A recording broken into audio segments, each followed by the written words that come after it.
In this video, I'll provide a 6-month debt-free journey update and detail how I was able to reduce my debt by $22,851 so far. You just got to get started.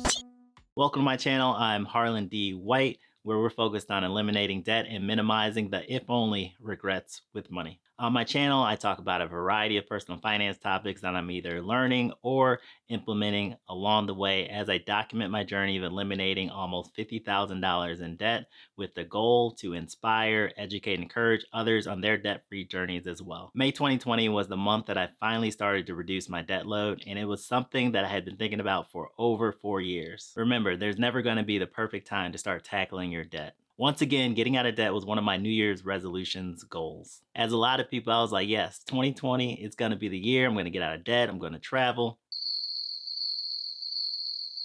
Well, anyway, my plan was to get started in March when I received an expected bonus that I was going to get from my day job. Also in March, I took my first big step on my debt-free journey by actually starting to pull credit reports and listing out my debts. And it was definitely higher than I had expected. Here's my list of debts, and as you can see, my total amount of debt was $49,669. Because of the uncertainty around the economy starting to shut down in March, I delayed paying off my debt immediately. But as May rolled around, I was convinced that if I didn't start paying off debt soon, I probably wouldn't have any more money left from my bonus to put towards it. May 2020. The first couple of things I started to do in May were to put together a budget and to start tracking my spending. I also started working on a plan to repay my debts. Now, the first thing that happened was totally unexpected and had to do with my cable bill that was in collections.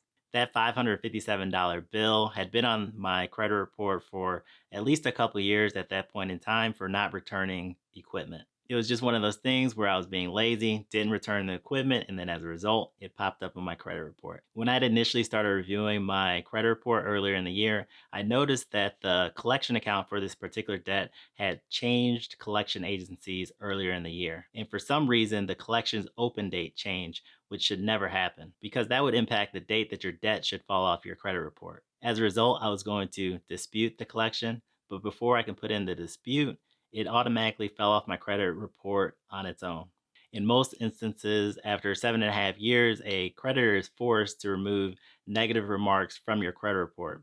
But in this case, it had been way less than 7.5 years, so I was very happy about that. And just like that, I was able to reduce my debt by $557 by paying $0. And I included this debt because I fully intended on paying off the debt, but in this particular instance, luck definitely helped me out. The next debt I was able to take care of in May was my medical debt, which together totaled $686. This was actually 6 different debts, with all of them being under $200 each. I focused on this debt next because I discovered that I could use my HSA health savings account to pay this off. Most HSA accounts will allow this as long as you had the HSA account in place when you incurred the debt, which also means that I should have and could have used my HSA to pay for these medical expenses at the time that I incurred them because I definitely had money in the account to do so. In case you don't know, what is an HSA? It's a type of savings account that lets you set aside money on a pre-tax basis for qualified medical expenses. And to be eligible, you must be enrolled in a high deductible health plan. Looking at it now, both not returning the cable equipment or using my HSA to pay my medical expenses don't make a whole lot of sense. But if we were to go back and look at all the various financial and marital pressures at the time, it would make a lot more sense. June 2020. Now in June, I actually didn't pay off anything, partly because I was in the process of figuring out how I was going to relocate from Illinois to Florida, and also partly because I was still fearful to part from the money that I had saved up for my bonus in March. However, I will let you know that that did not impact my ability to play golf every week, if not multiple times every week. So I didn't have much to move, and so in my research, my best option seemed to be getting a pod, which would have run me roughly $2,000. I'm into powerlifting, so the primary items that I wanted to take with me were my 600 pounds of weights, my power rack, my bar, my bench, and the platform, along with a punching bag that I had. It was a tough decision because I didn't want to put $2,000 towards moving when I could have put $2,000 towards paying off debt. So instead of spending $2,000 on moving costs, I decided that I could sell my powerlifting equipment as well as some golf clubs and make over $2,000, which is exactly what I did. As a result, I only moved what I could fit into my car. The rest of it I threw into storage for $41 a month, and I intend early next year to get rid of that storage once I have an opportunity to go through the rest of the items. The other decision that I made in June was to utilize Dave Ramsey's debt snowball strategy to start paying off my debt. I've since moved away from this, but the debt snowball strategy is this. Step 1, list your debts from smallest to largest, regardless of interest. Step 2, make minimum payments on all your debts except the smallest one. Step 3, pay as much as possible on your smallest debt. Step 4, repeat until all your debts are paid in full. July 2020. Now, July was a pretty big month for me. I started paying off more debt, and it was also the month that I started documenting my journey on YouTube. In my video that I posted on July 20th, I committed to 3 things. Number 1, to actually start paying off more debt. Number 2, to start reaching out to my creditors and seeing whether or not I could settle any of my debts for less than the total amount owed. And number 3 was to review my budget and expenses and come up with a number that I could put towards paying off debt each and every single month. So following the Dave Ramsey debt snowball strategy, I was able to pay off my lowest debt, which was a personal loan in the amount of $320. I also paid off my state taxes that I owed, which was $393. Additionally, I made minimum payments on my 401k loans because those come out of my paychecks each and every single time I get paid. However, it was also in July that I decided to modify the Dave Ramsey debt snowball strategy and to move my 401k loan debts to the end of my debt snowball strategy. My primary reason for doing this was that the payments for my 401k loans come out of my paychecks each and every single month, and it doesn't impact my credit. So I decided to pay off some of the other debts first that did have more of an impact on my credit. And then once I pay those off, I'll come back around and focus on paying off my 401k loans. Additionally, I was able to pay off my credit card number 1, and the original debt amount on that one was $1,397. However, I was able to settle that debt for $900. Now, for each of these debts that I'm covering today, I do have other videos that go into more details around how I was able to settle these debts, and I'll link those videos in the description below. And the last debt that I was able to pay off back in the July timeframe was my installment loan. And the total amount of this installment loan was $4,001, and I was able to settle it for $2,000. Additionally, in July, I requested a payment plan to help pay off my federal taxes. And the last item that I would like to share about July was that as I was starting the YouTube thing, I did want to buy a laptop for roughly $2,000.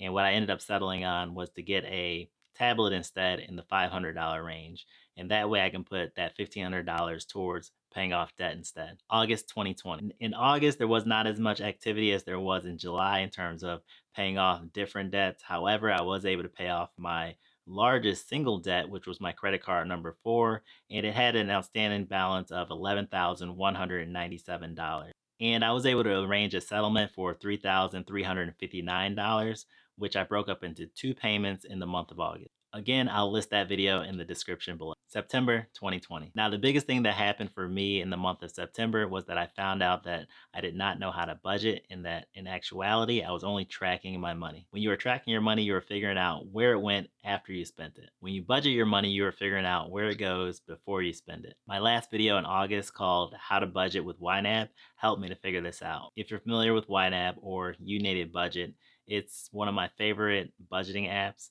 And one of its philosophies is to do a zero-based budget or to give every dollar a job. But in doing that video, I realized that I was not giving every dollar a job. So what I would do was create a budget and put dollar values for each budget category. And by the time I finished going through my budget, I still had $1,000 plus that I hadn't put towards any particular budget category. As a result, anytime that I would go over on a particular budget category, I would use this unallocated money and pull from there to cover my overage. Instead, how it should have worked is that each time I get paid, I should do a zero-based budget, and there should be no extra money left over.